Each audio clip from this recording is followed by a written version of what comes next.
Nothing is too hard, 'cause we believe in you, Jesus. There is no other, nobody greater. Come on, clap your hands.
Hello.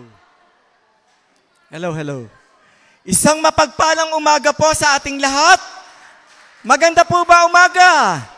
Bigyan na natin ng palakpak ang Diyos sa magandang umaga. Glory to God. Lahat po ng nasa labas na magpe-fellowship ng second service, pumasok na po tayo sa loob at mag-uumpisa na po tayo. Tayo po lahat ay tumayo.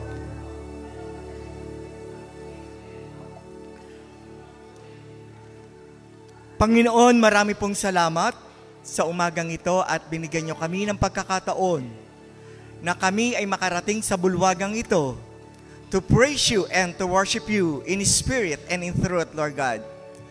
Kaya sa umagang ito, Ama, humihingi po kami ng gabay at patnubay. Nagpapalinis po kami sa mga oras na ito.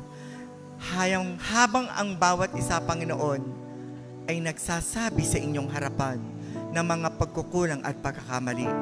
Sabihin po natin sa ating Panginoon sa saglit na oras ang ating mga pagkakasala.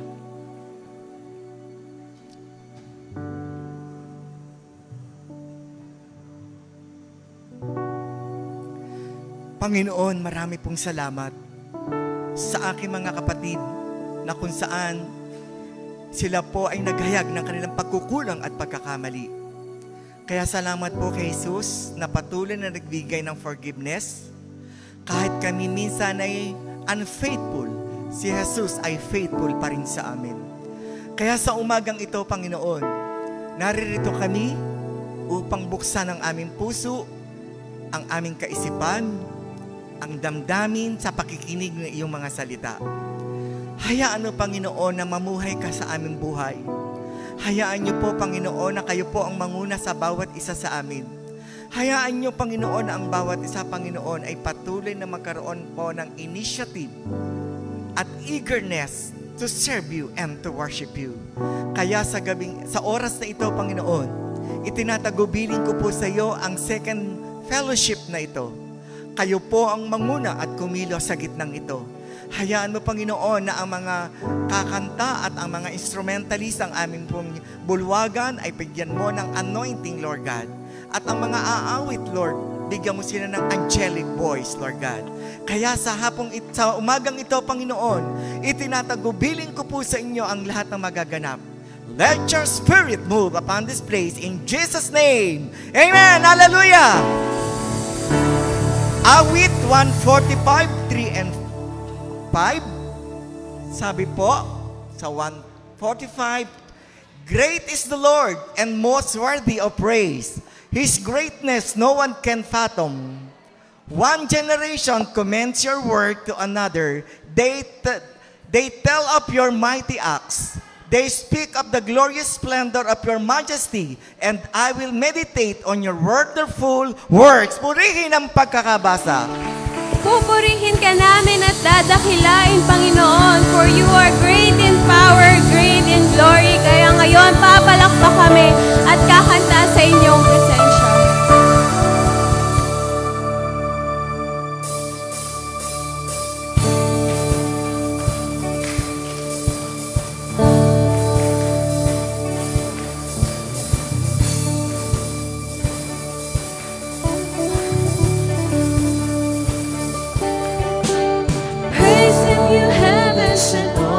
Above.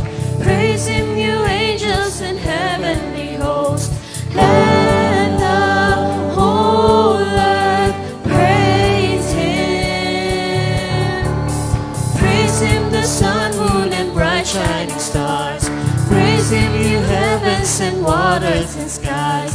Let the whole earth praise him.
natin ay may kabuluhan.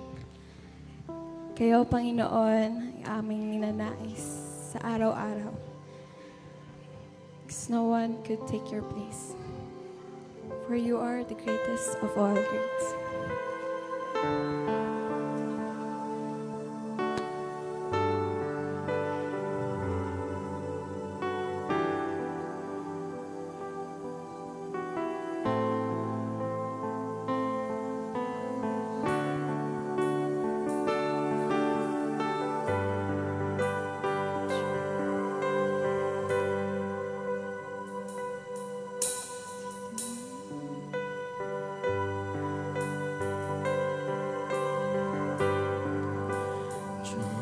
Close to you.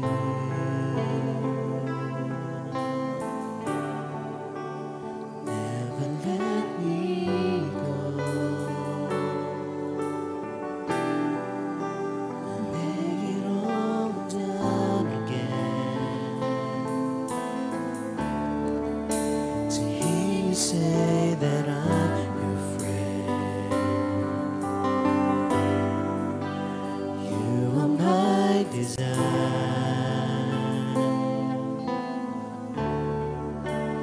No one else will do.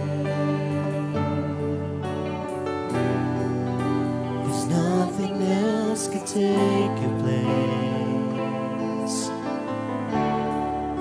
To feel the warmth of your embrace.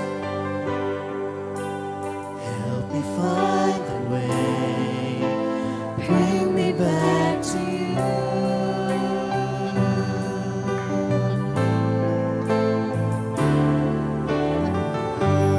You're all I want.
pangakong di niya ko bibitiwan. Kahit sa pagsubok mayroong di kagalakan.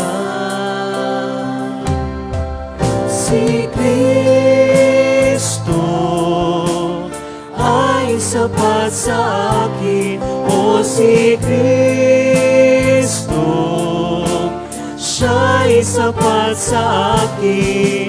Ang mga pangako niya ay tiyak na tutuparin niya. Kaya't ako'y wala nang pangamba.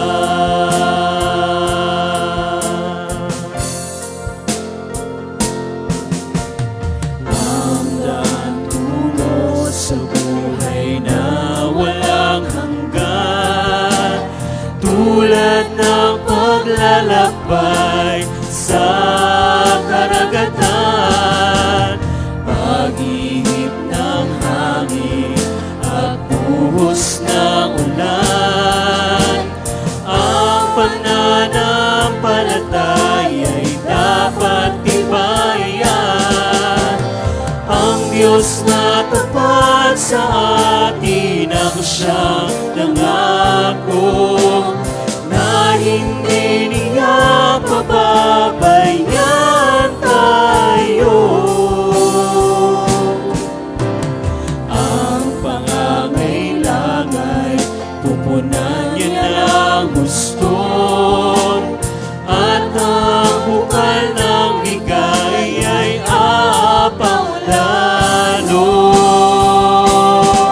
Si Kristo ay sapat sa akin, o si Kristo, siya'y sapat sa akin. Ang mga pangako niya ay tiyak na tutuparin niya. Kaya't ako'y wala nang pangamba.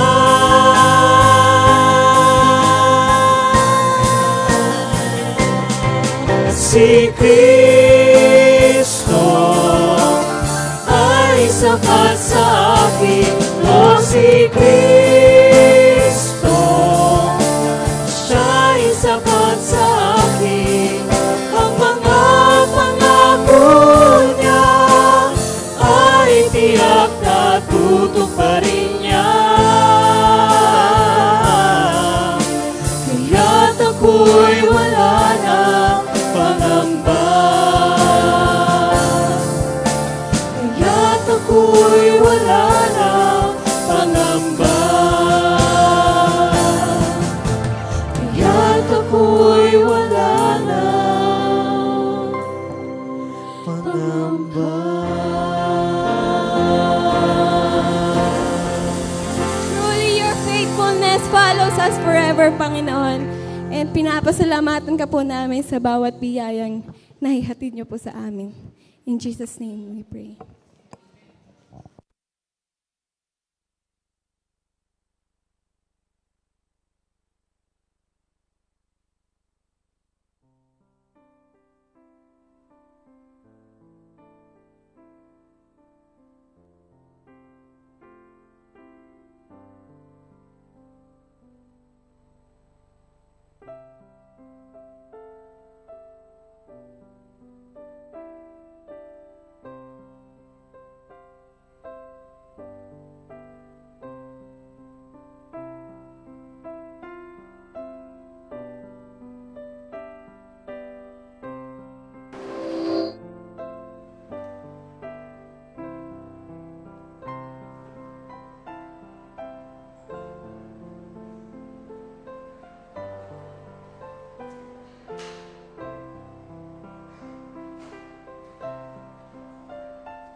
Bigyan nga po natin malakas na palakpak ang ating Panginoon. Praise God. Pakibati niyo po yung mga katabi niyo. Welcome niyo ho. Yan. Yung mga nasa likod, meron pa tayo rito. Ang luwang, oh. I-occupy niyo. Para kung may dadating na late, dyan na lang sa likod. Ayan, occupy niyo yung sa harap.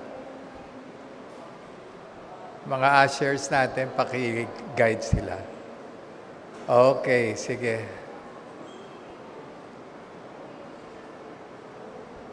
Pero kung gusto nyo talaga dyan sa likod, ayaw nyo patinag, okay na rin. Mahalaga, nandyan kayo.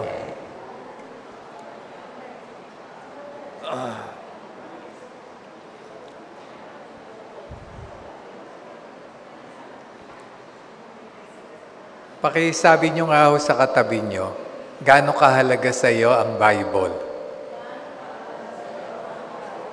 Hindi, huwag niyong ulitin yung sinabi ko. Sabihin niyo sa katabi niyo kung gaano kahalaga sa iyo ang Bible.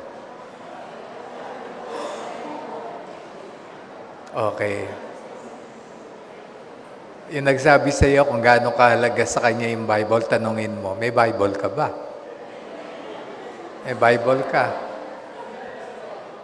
At pag sinabi niyang meron, dala mo ngayon.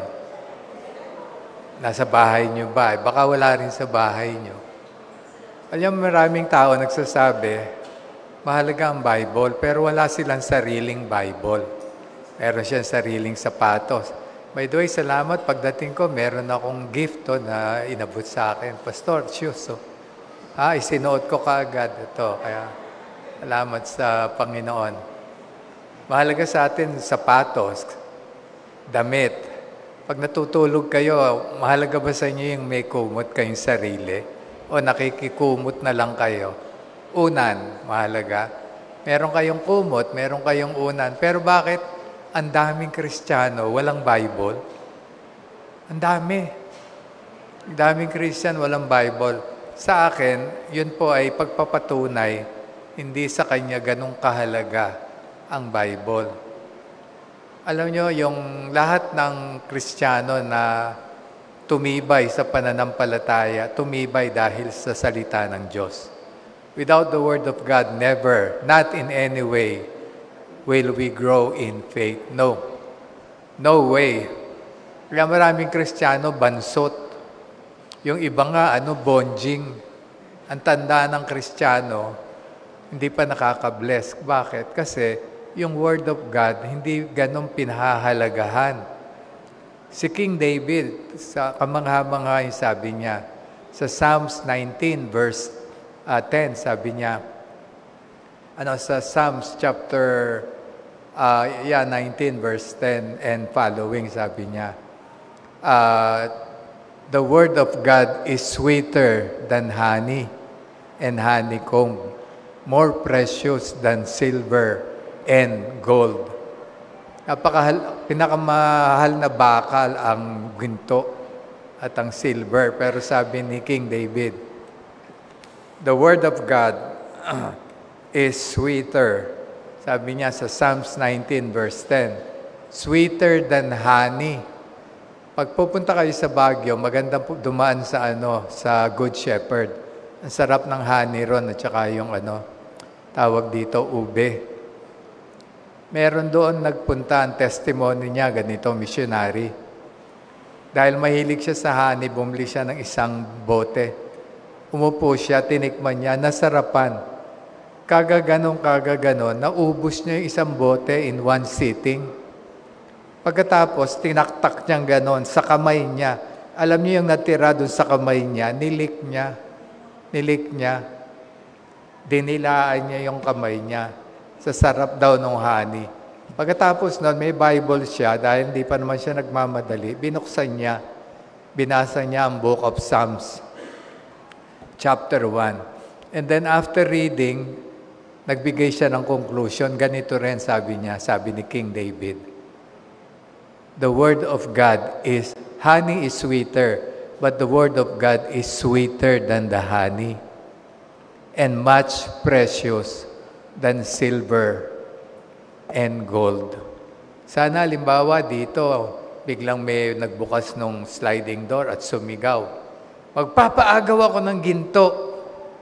Ano kaya reaction natin dito? Di kaya may sumigaw, Pastor Gam, mamaya mo na ituloy yung preaching, makiagaw ka na rin. Di kaya ganon. Kung merong magsasabi na, sige, paagaw ka dyan, ako dito. Pastor Gam, tuloy mo yan. Tuloy mo yung preaching mo. The other night, merong nagpipreach, biglang nag-brown out. Tumigil mag-preach yung preacher. Sabi nung mga nakikinig, hey preacher, go on with your preaching. The Word of God is the light of this world. So with or without light, go on with your preaching. Ang galing sabi ko, ang galing naman nun. Ngayong umaga, mag-aaral tayo tungkol sa kahalagahan ng salita ng Diyos. The importance of the Scripture, the written Word of God. Tayo po'y manalangin. Amang banal, aming Diyos, kami po ay namamanhik sa iyo. Pagpalain niyo po ang aming pag-aaral na ito. Bigyan niyo kami ng sapat na talino, pangunawa upang ma-absorb namin to the max, Panginoon, yung importance ng message. And use me as your spokesperson. Speak to your people in simple terms yet powerful, Panginoon. Maghari ka sa amin, mangusap ka, makikinig kami. Bless us, Lord. Glorify your name. Magnify your name, O God. In Jesus' name, we pray all these things. Amen. Amen.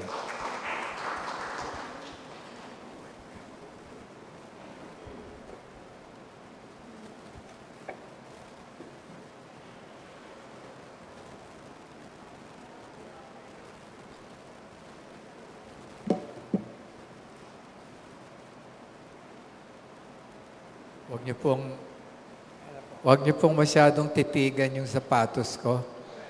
Huwag po kayong magtanong kung sino nagbigay. Wala na raw siya ibibigay. Okay.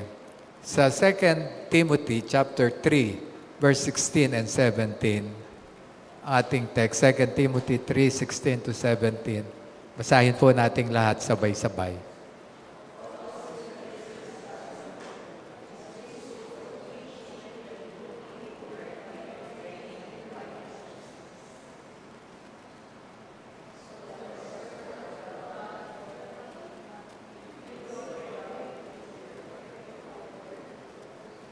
Okay. Ang may sulat po nito, si Apostle Paul. Sulat niya kay Timothy. Na noon, siya ay nagpapastor sa church sa Ephesus. Si Timothy ay isang mahiyaing tao. Bukod sa siya ay bata pa. So itong si Apostle Paul, ini-encourage siya. And by way of encouraging him, sabi niya, be seasoned. Preach the word in season and out of season. Meaning, every time be ready to preach the word. Preach the word, not yourself. Kasi maraming mga preacher, ang pinipreach nila, sarili nila. Yung testimonyo nila, hindi yung word of God ang naha-highlight. So to this effect, yung sabi ni Paul kay Timothy, mahal ka yung patotoo na ginawa mo ng Diyos sa buhay mo.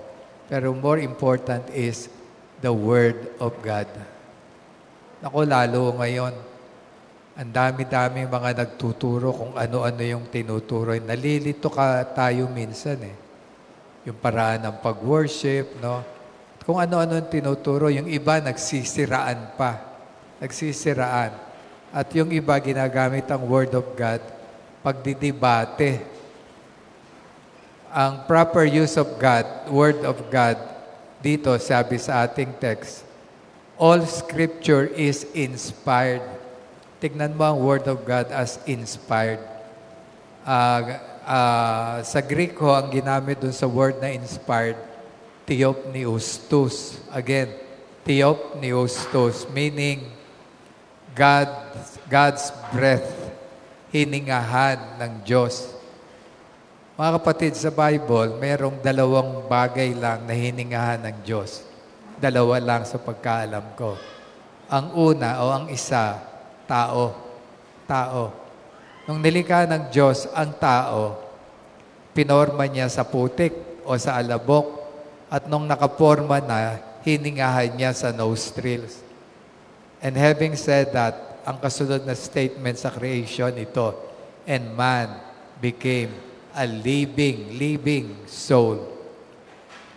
Ang tao ay nagkaroon ng buhay. By the way, ang ginamit po doon na buhay is hindi po bio.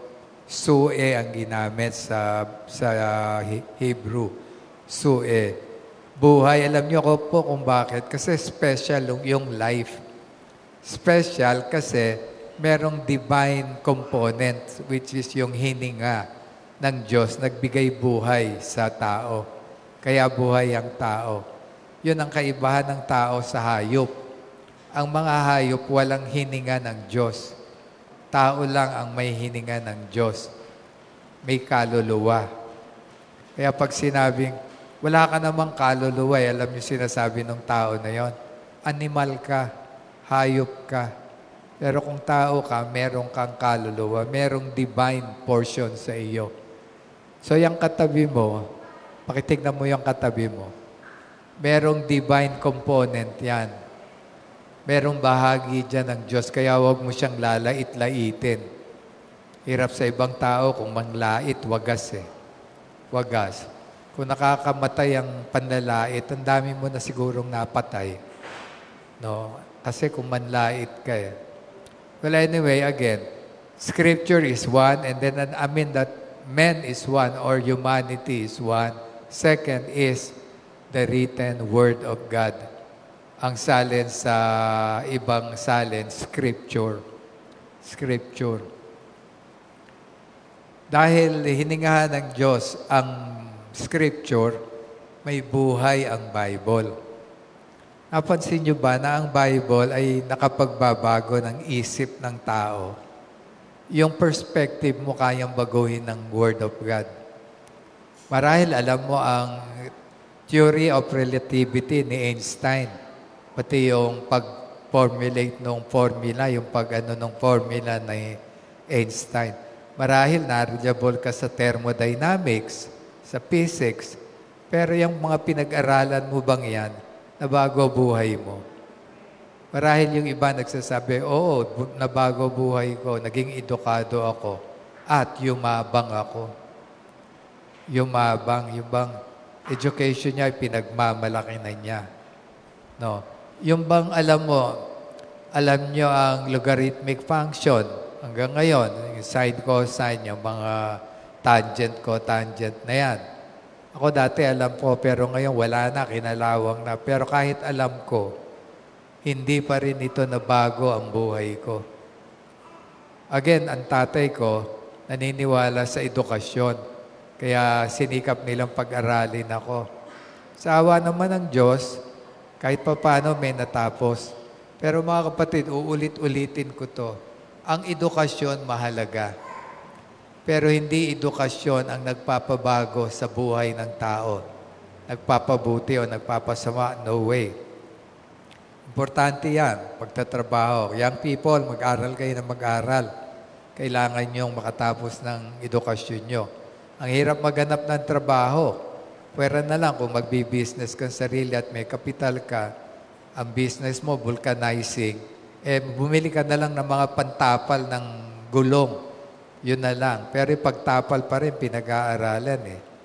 Mahalagang edukasyon, but it's not the education that makes a person a better person. Ang nagpapabuti sa tao is the Word of God. So much so, even the Lord Jesus Christ said nung siya tinitempt ni Satanas, 40 days, 40 nights, ang Panginoon nag-fasting. By the way, huwag niyong gayahin yung ginawa ng Panginoon, 40 days, 40 nights. Hindi niyo kailangan mag-fasting ng 40 days, 40 nights. Mamamatay ka. Makukuluntoy ka. Yung iba kasi pag nagpa-fasting, nagmamalaki pa eh. No, yun. Nagpa-fasting ako, pati mukhang fasting na eh. The Lord Jesus Christ, when He fasted, resulta yun nung kanyang meditation. Hindi niya rin sinadya yun. Naging resulta lang yun. Ngayon, kung kailangan mag-fast, why not? Go on fasting. Pero Hindi yun need na magpapakala mo banal ka pagka nag-fasting ka. Ang nagpapabanal is the Word of God. Sabi ng Panginoon kay Satanas, sabi niya, Satanas kasi, makapangyarihan ka, gutom ka. Itong mga baton na to, palitan mo ng tinapay. Ano sagot ng Panginoon? Sa Matthew 4, verse 4, sabi niya, man shall not live by what? Bread alone.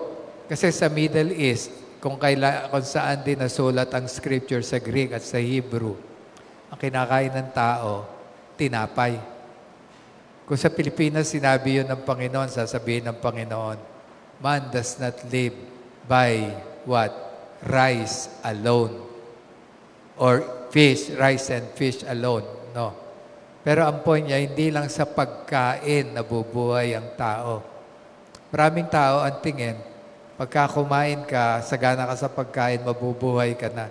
Ang daming tao sa pagkain din namatay. Di ba? Sinasabi ko sa inyo palagi, ingatan nyo pagkain ninyo.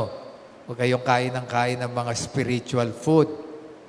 Spiritual food, gaya ng crispy pata. Spiritual food yan. Bulaklak, chicharong bulaklak. Spiritual food yan. Kasi ilalapit ka niyan sa Diyos. That will bring you closer to God. Kaya iwasan nyo yan. Ang pagkain masarap, pero hindi siya sigurado na nakakaayos ng buhay ng tao. Yung nga lang maling pagkain, baka bigla ka mag-LBM lalo pa ako katulad kita.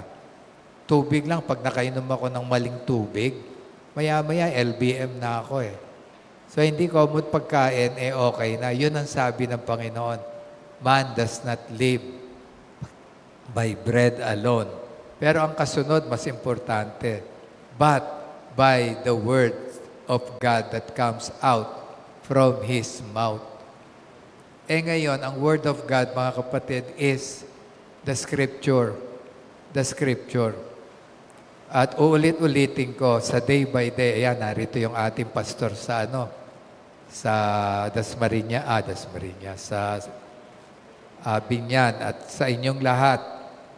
Gusto ko sabihin sa inyo na ako po ay naniniwala that the Bible, itong hawak ko, is the written Word of God. Hindi lang siya nagko-contain ng Word of God. It is the Word of God. Hindi necessarily yung word per se, yung idea niya. Sabi nung iba, kinontes ako Pastor, basahin niyo yung 1 Corinthians 1:1-3. Sabi kasi ron, I, Paul, say this to you. Sino nagsasalita dyan? Sino nagsasalita? Sabi ko si Paul. O kita nyo, hindi word of God yan. Word of the Apostle Paul. Mukhang totoo sa argumento niya. Pero sundan nyo tong argumento na to. May sasabihin ako sa asawa ko, Mark, sasabihin ko sa nanay mo, sabihin mo, ang bait, ang bait-bait mo. Mark, sabihin mo sa nanay mo. Yung sinabi ko. Sino nagsabi nun? Sino huling nagsabi? Si Mark. Pero kanina yung salita na sinabi niya. Siya yung nagsalita pero galing sa akin. Si Paul ang nagsalita pero galing sa Diyos. Nakukuha niyo yun, Yung mga writer ng Word of God, ng Scripture, bali 66 books ito. 27 ang New Testament, 39 ang Old Testament. So, 66 books ito. Written by no less than 40 authors. For less than 4,000 years na compile ito. No less than 4,000. Hindi sila magkakakilala. Pero ang isinulat nila, iisa ang essence, ang Panginoon.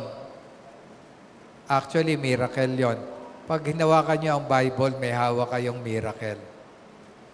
The Bible. So ako, naniniwala that the Bible is the written Word of God. Merong isang lalaki by the name of Martin Luther. Si Martin Luther is a priest, pari ho siya. Monk ho siya, isang matalinong tagapangaral. Pero ang maganda sa kanya, siya ho ay student of the Word of God. Nung nag-aaral siya ng Word of God, personal ito, talagang nagbibigay siya ng panahon. He came to a point na sa dami ng religion, predominant na ang Roman Catholic that time, na nagtuturo ng kung ano-anong katuruan. At ang isa sa mga itinuturo is the infallibility of the Pope, na ang Pope daw, pag may sinabi, ex cathedra, hindi nagkakamali.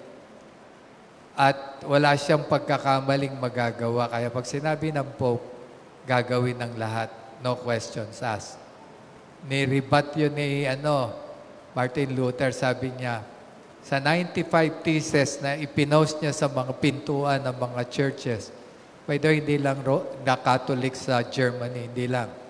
Actually, nag-journey siya. Lahat ng pwede niyang paglagyan ng 95 theses niya, ipinost niya yon.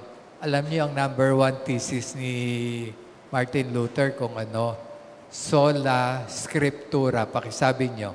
Sola Scriptura. Meaning, Bible alone. In all matters of faith and conduct, the Bible should be considered as the final authority. Yun ang ibig sabihin ng sola scriptura.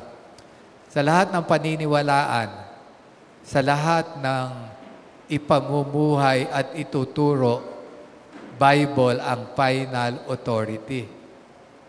Sino ang final authority mo sa sinusundan ngayon? Mga kapatid, ako ho ay isang simpleng mangangaral lang. Huwag ako ang authority nyo. Ang authority mo is the Word of God, the Bible alone. At huwag din kung sino pang naririnig yung nagtuturo. Baka may nagtuturo sa inyo, nakarinig kayo ng ganito. Ganito gawin mo at magkakaroon ng miracle. Yung sardinas, magkakaroon ng ulo yan. Ganito gawin mo. Huwag kayong maniniwala doon. Yun ay kabulaanan. By the way, meron talaga nagsabing ganon. Bakit ang unang miracle ni Jesus ay changing of water into wine? Bakit hindi niya nag-miracle na yung sardinas, nilagyan niya ng ulo? Nagkaroon ng ulo yung sardinas. Ang sagot ko lang, ano bang pakialam mo sa gusto ng Panginoon? Mas marunong ka pa ba sa Panginoon? Yun ang need nung time na yun eh. Problema nung bagong kasal na ubusan ng wine. Ang white, napaka-importante sa socialization noon. So yun ang inatenan ng Panginoon kung ano yung need, ano problema. Kapatid, kung ano ang need mo, yun ang aatenan ng Panginoon. Yun, maniwala kayo sa akin kasi yun ang sabi ng Scripture. Hindi yung pangangailangan ng iba, yun ang i-impose sa'yo, no.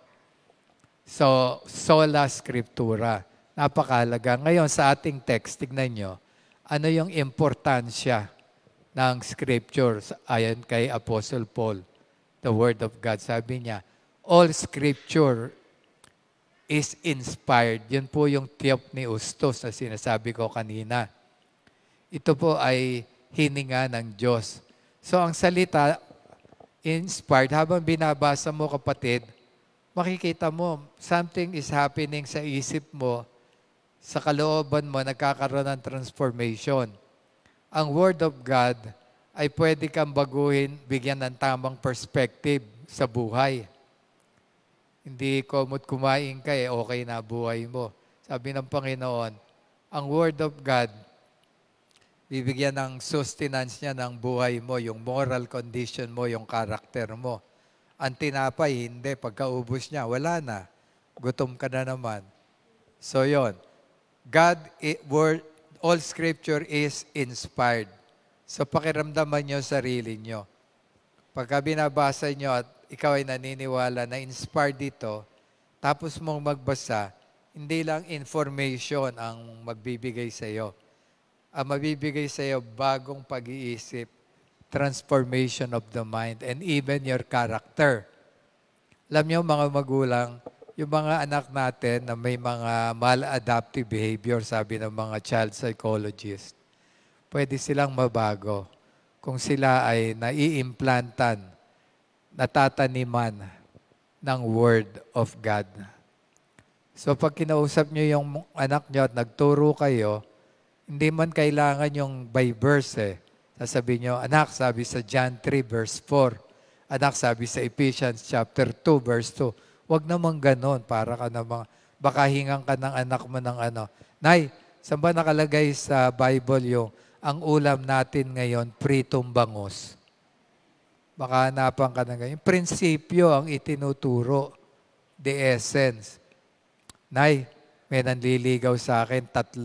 Sino ba sa kanila ang sinasabi sa Bible na sasagutin ko? Si Carding, si Carling, o si Carlos? Sino sa 3? Walang nakalagay doon. Ako nga, wala naman nakalagay sa Bible na Gamia, magiging asawa mo, Mila ang pangalan. Wala. Kayo ba meron? Sino rito na ang nagbabasa ka ng Bible ganon. So, ang point, pag nagturo ka sa anak mo, hindi kailangan verse by verse. The principle. Ang una sabi, having said, all scripture inspired is inspired. Scripture is profitable daw. All scripture is profitable for 1, doctrines or teaching. Naghahanap ka ng tamang doktrina, ano ba ang tamang pagsamba? Hanapin mo sa Bible. Yung iba, ang tamang pagsamba, yung talong ka ng talon, yung pagka nagkagulo na, nagsisigawan na hindi mo na maintindihan yung mga pinagsasasabi, at merong mga umaakyat sa pader, nagpapagulong-gulong, yung ba ang sinasabi na tamang pagsamba? Hanapin mo sa Scripture at tuturo sa'yo ng Scripture yung true worship. Ano ba ang tamang pananampalataya? Anong relihiyon? Hanapin mo sa Scripture. So, all Scripture is profitable for doctrines, teaching. Second, for reproof. Alam niyo po yung salitang reproof? Yun po ay yung, halimbawa, nagbabasa ka. Tapos gusto mong maanohan na tama ba itong sinasabi nito? Chine-check mo. So, wag mo siyang i-check sa turo rin ng ibang nagtuturo. I-check mo siya sa turo ng Bible. For reproof and for correction. So, nakita mo mali. Tuturo mo tama. Ano ang tama? No, ano ang tama? Mga kapatid, ngayon, prevalent na naman yung turo na, I don't know kung narinig nyo na po ito, situational ethics. Situational ethics. Kung ano yung sitwasyon, umaksyon ka based sa sitwasyon. Mga kapatid, hindi po tama yon. Kanina, nagdadrive papunta rito yung anak ko, si Mark. Sabi ko, anak, meron akong nakita ngayon nakapost yung road rage. Ang sitwasyon, naggagit-gitan, nagalit. So, ang sitwasyon, nag-dictate ng galit. Dala ng galit, alam yung ginawa, pinagbabaril yung lahat ng nakasakay sa isang sasakyan. Patay lahat yung nakasakay, pati bata. Tama ba yon sa sitwasyon? Kahit ganon yung sitwasyon. By the way, mga nagdadrive dito ingat kayo sa pagdadrive. Ang dami mga tricycle driver, motor, kung magsisingit, grabe. Ako, bago ako na-stroke, speaker ako sa Novaliches. Pauwi, green light. Ano ba ang ibig sabihin ng green light sa traffic light? Ano? Go. Yung yellow. Yellow. Warning, warning. So, medyo stop ka nun. Ang red. Sa iba, hindi ganun ang meaning. Sa iba, ang meaning, green, go. Ang yellow, faster. Ang red, stop. Pero pag yellow, faster. Kaya ang daming nababangga pag yellow ang traffic light So, ingat mga kapatid na driver Ako, di green. Red, biglang nag-green. Siyempre, bubuelo ka pa, hindi ka agad tatakbo yun. Merong motor sa likod ko, busina ng busina. Siyempre, alam niyo, minsan nakakainis yun So, ako naman, hindi naman pwede ako magpatakbo na mabilis. Alam ginawa ng driver? Kinat ako. Pagkat na ganon, tinamaan ako dito sa gilid. So, ginawa niya na banda ron, tumigil, bumaba. Akala ko mag-a-apologize. Di bumaba rin ako. Pagbaba ko, pag ano niya, siguro nakita ko, nalakihan sa akin. Bumalik sa motor, biglang takbuhan, tulin. Sa iba, hahabulin pa yon at maghahagaran yon eh. Magsasakitan yon. So sa situation, mga kapatid, huwag kayong magre-react based sa sitwasyon. React in accordance with the Word of God. And pinagbintangan ka, sinabihan ka ng masama, paano ka magre-react? Sinabihan ka ng hindi totoo. Buti kung totoo, pag sinabihan ka, naman ikaw, sobra ka na, pagwapo ka ng pagwapo. Pagka gano'n, huwag ka na rin mag-react. Thank you na lang. Yung iba, sinungaling ka naman. Yung ganun pa dating eh. Kinumend ka na nga eh. So, react in accordance with the Word of God. May mga nagpapayo ganito. Niloko ka ng asawa mo, nagloko siya. Magloko ka rin. Maraming nagpapayo na ganon. Kung kaya ni Mister, kaya ni Mrs. Hindi ka na makatiis sa asawa mo, kasal kayo, hiwalayan mo. Yan basis ng sabi ni Moses. Sabi ni Moses yon, ang sabi ng Panginoon.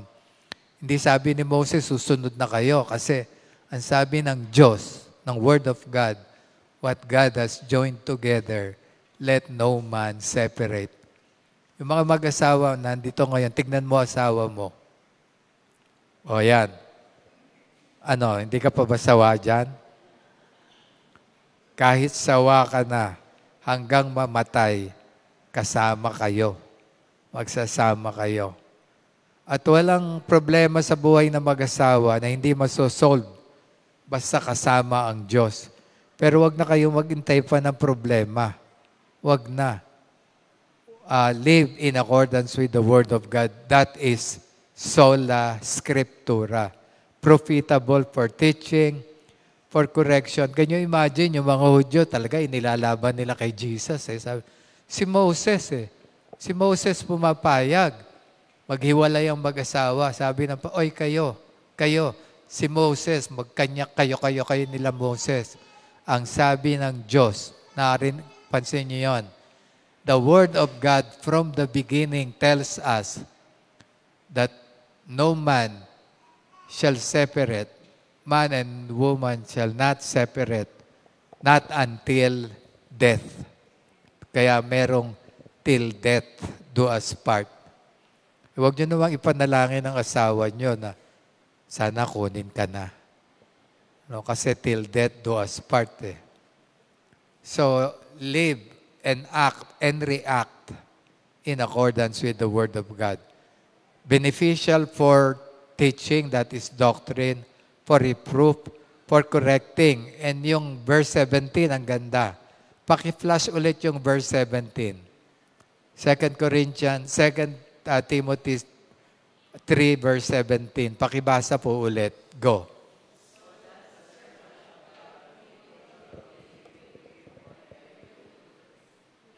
Ang ganda niya, no? So that the man of God, yung man dyan is generic, pati women kasama. Meron tayong guidance for us that will enable us to live a life that is pleasing to God. No, yung Word of God, yung guidance natin. May equip tayo for holy living. For holy living. Dito pa lang makikita nyo na yung kahalagahan ng Scripture o ng Word of God. So, kung dito meron sa inyo na iniisip nyo, ba't alam ni pastor na wala akong Bible? Hindi ko alam, hula lang yon. Sabi ko lang yon. Pero kung wala kang Bible, ganito gawin mo. Mag-ipon ka, piso-piso isang araw. Sa isang araw, sa isang taon, meron kang 366 pesos. Leap year ngayon. Di ba? Leap year ngayon, 366 days. At the end of the year, pwede kang bumili ng Bible na sarili mo. Huwag kang manghingi ng Bible kasi pagbigay lang yung Bible, walang value halos eh. kung saan iniiwan, hindi binabasa. Ako nga, gusto ko sabihin dito hindi ako nagbibiro. Wala kang pambili ng Bible. Meron kang lote. May sarili kang lote. Imagine, nakabili kang lote, wala kang sariling Bible. Sanla mo muna yung lote mo. Bumili ka ng Bible, tsaka mo natubusin yung house and lot mo pag may Bible ka na. O kaya benta mo bahay mo, bumili ka ng Bible. Kasi napakahalaga Bahay natin, all our properties, lahat yan will perish. But the Word of God will go on and on and on unto eternity. Yun yung value ng Word of God. Walang kayamanang pwedeng mag-ayos ng buhay mo. In fact, maraming mayaman, gumulo pa buhay Noong isang araw, ipinlas sa, merong nag-share sa akin, 10 richest Pilipino. Grabe yung kayamanan pala nila. Grabe. Yan lang kay Willie Rebillame. Sabi ko, ganito pala kayaman itong tao na ito. Meron siyang 2 yate. Meron siyang 2 rin ba o 3 helicopter. At malaking eroplano. Ganito kayaman to. Grabe. Pero, tignan nyo, ang daming bumabati ko sa kanya, daming naiinis sa kanya, naayos ba nito yung buhay? Hindi ako kasama sa bumabati ko sa kanya, sineshare ko lang po ito sa inyo. Chavit Singson lalo, grabe ang kayamanan. No, grabe, yung eroplano niya na Boeing, pwedeng magtayo ng sariling Cebu Pacific But the point is, lahat ng yan will all perish. But the Word of God will live forevermore. So napakahalaga niya. At no amount of money can remove your anxiety. Alam nyo sa akin, napakagandang medication, antidote, meditation of the Word of God. Sabi sa Psalms chapter 1, verse 1 and 2, Blessed is a man who does not listen to the advice of the wicked, but he meditates on the Word of God. And, ang maganda ito, his delight is on the Word of God. Alam niyo po yung word na delight? Dati merong ice cream na ginagamit sa advertisement yung word na delight. Yung monthly delight, no? Yung ganon. Yung delight, yung parang pag naisip mo, na nagsasalibate ka, nag-hunger ka doon. Ang isang tao daw na umaayos ang buhay, may magandang buhay ay ito. Yung kanyang desire is the Word of God. May delight siya sa Word of God. Ako, gusto ko pa rin mag-improve dito, mga kapatid. I have to confess na mas madali sa akin mag-open ng Bible, mag-meditate, pag magtuturo. Pero yung personal, gusto ko kayong i-challenge Siguro for the next 30 days lang muna. Next 30 days, every morning, bago ka mag-almusal, kumain ka muna ng Word of God. 30 days lang. Naniniwala ka after 30 days, somehow makukondisyon ka na gawin yon, yung meditation ng Word of God. Yung mga mag-asawa, kami minsan ni Mila sumasablay minsan sa gabi na kami nakakapag-devotion. Pero ang maganda ito bago pa tayo gumawa ng kung anumang bagay ng mga mag-asawa, hanap buhay or linis ng bahay, paglalaba, kung ano pa man, Word of God na muna. Pwede ba challenge natin yon? Sino gustong sumali ron sa purpose na yon? 30 days lang, 30 days. 30 days lang. Pwede pumikit tayong lahat. Pwede lahat pumikit at magsabi, Ito sa challenge na ito, lahat ng nagsasabi, Pastor, susubukin ko yan. 30 days. Sa umaga, pagising ko, Word of God kaagad ang bibigyan ko ng pansin. May memorize kang passage, i-recite mo. Mag-open ka ng Bible. So, sino ang nagsasabi, pakitaas ang kamay, join kayo? Yung mga gusto mag-join yan. Sige ho, i-ano nyo. Wow, marami, praise God. Hallelujah. Panginoon, kami po ngayon ay niremind mo lang ng kahalagahan ng Scripture. Turuan mo kami, Panginoon, upang lalong maging masagana ang buhay namin kasi yun naman ang pangako mo. Ang written Scripture, Panginoon, ay beneficial for teachings, for doctrines, for reproof, for correction, and for training in righteousness. Salamat, Panginoon. And again, ina-acknowledge namin that the Word of God is sweeter than the honey and much precious than silver and gold. So makita mo, Panginoon, na sa commitment namin ito, magawa po namin until ma-use na kami na sa aming habang buhay, Panginoon. Mabigyan ka namin ng kaluguran sa pagbibigay halaga sa written Word of God sa Scripture, na ito ang aming batayan ng lahat ng pananampalatayanan at ipamumuhay. Ito rin ang aming magiging batayan sa pagtuturo, Panginoon.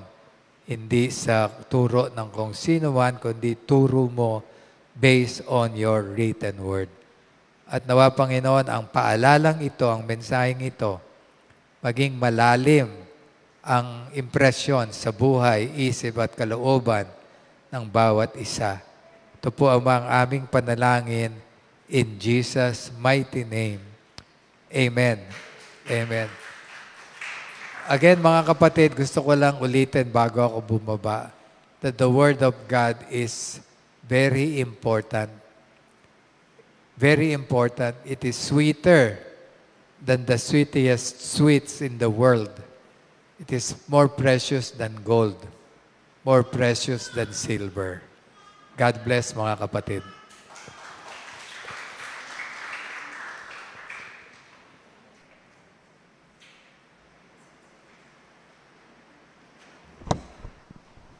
Thank you, Pastor Gam. Napakaganda po ng ating topic, importance of the Scripture. Okay, mas maganda ho kasi ang ating pong dadalhin ay Bible. Kasi po yung mga cellphone ay meron po talaga diyang, andiyan po yung ating mga Bible verses na nasa Bible. Pero mas maganda po kasi, sa akin po, mas maganda po talaga ang merong kandalang Bible kasi baka may revelation ng God sa'yo, makikita mo agad. Pag sa cellphone, hindi mo agad makita kasi maghahanap ka pa. Okay? So, salamat. Papalakpakan po natin ang Diyos. Glory to God. Yan. So, atin pong offering, i-extend ho natin yung ating kamay sa ating pong kaloob. Diyos na makapangyarihan sa lahat, salamat po sa aming mga kaloob sa oras na ito. Nawa po ang lahat ng mga kamay na to ay patuloy niyo pong pagkalain at i-bless, Lord God.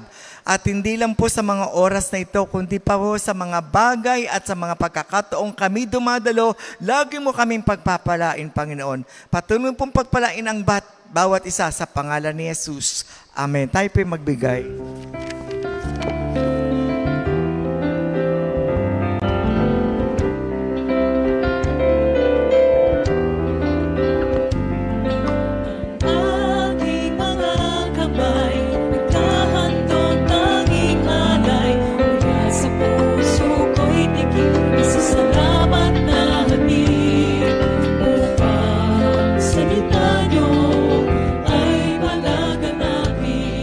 Mapalawak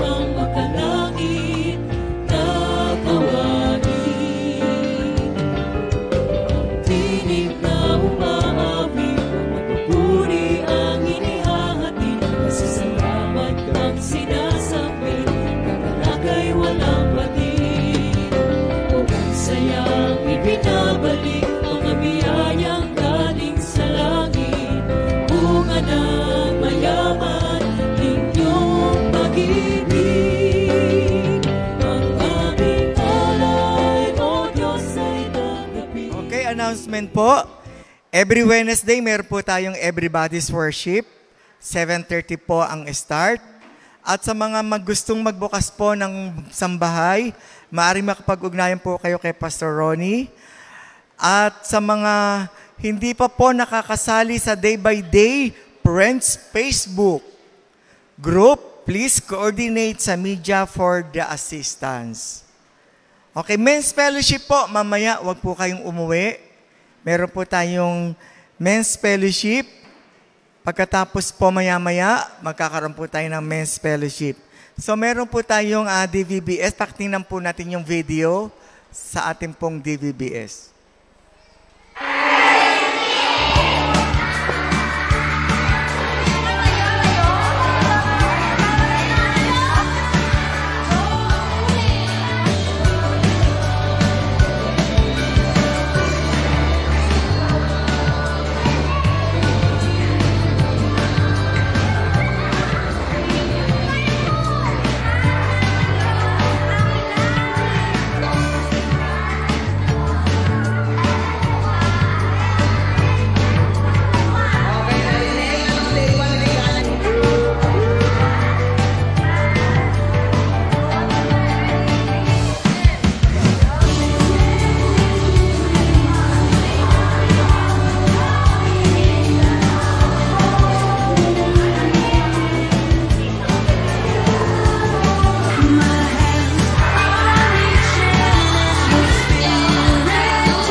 Okay, palakpakan po natin yung mga batang ng last year.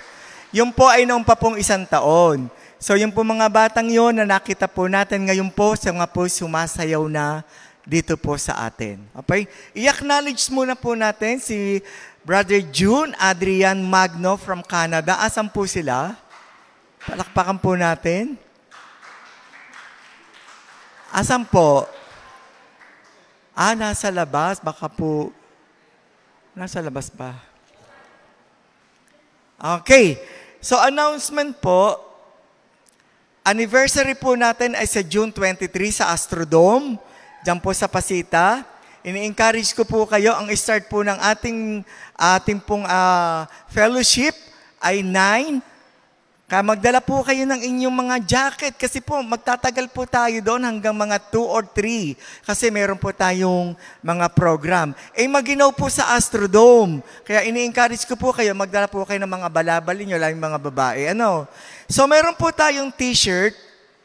Ang t-shirt po, ang halaga po ng t-shirt ay 250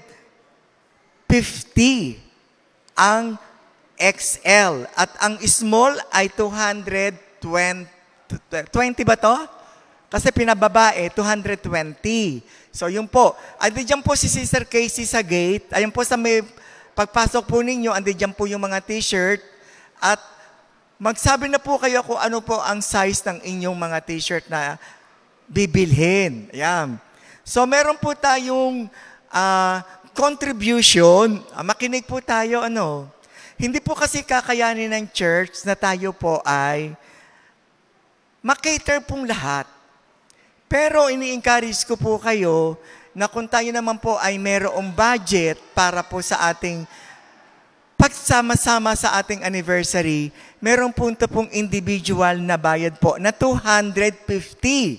So yung 250 po, kasi po magpapakater po tayo.